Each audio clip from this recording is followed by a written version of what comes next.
حاضر مہمان گرامی جناب چیئرمین صاحب، وی صاحب اور پیارے ساتھیوں، السلام علیکم۔ آج ہم جس آزادی کی خوشی منا رہے ہیں، آزادی صرف ایک دن کی نہیں بلکہ صدیوں کی غلامی سے نجات کی علامت ہے۔ پاکستان ایک ایسا ملک ہے جو لاکھوں دعاؤں، قربانیوں اور ایک خواب کی تعبیر ہے۔ یہ وطن تمہارا ہے، تم ہو پاسباں اس کے، یہ وطن تمہارا ہے، تم ہو پاسباں اس کے، یہ چمن تمہارا ہے، تم نغمہ خواں اس کے۔ 1947 کی صبح میں نئی تاریخ نہیں تھی، وہ ایک نئی زندگی تھی، وہ ایک نئی امید تھی، وہ ایک نیا سفر تھا۔ وہ دن تھا جب اللہ تعالیٰ نے ہمیں ایک علیحدہ ریاست عطا کی تاکہ ہم آزادی سے سانس لے سکیں۔ یہ چمن ہمارا ہے، یہ وطن ہمارا ہے، یہ چمن ہمارا ہے، یہ وطن ہمارا ہے، لہلاتے سبز پرچم ہر خواب پیارا ہے۔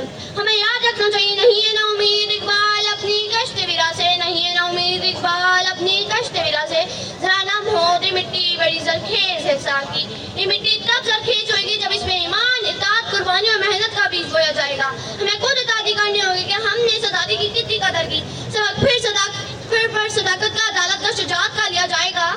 تجھ سے کام دنیا کی آمد کا، دوستوں حفاظت کا کام صرف فوجیوں کا نہیں ہے، ہم سب کی ذمہ داری ہے۔ ہمیں کرپشن سے لڑنا ہوگا، تعلیم کو عام کرنا ہوگا اور نفرتوں کو مٹانا ہوگا۔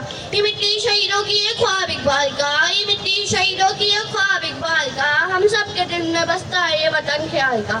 میں بھی خادم وطن ہوں، آپ لوگ بھی خادم وطن ہوں، آؤ مل کے وطن کو عظیم تر بنائیں۔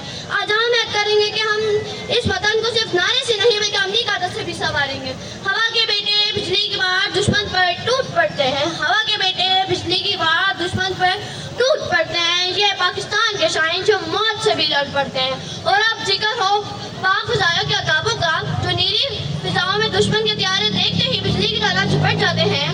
بھارت کو یہ سن لینا چاہیے، ہماری کون زمین پر قلعہ ہے، بیریا سمندروں کی زنجیر ہے اور فضا آسمان کا قہر ہے۔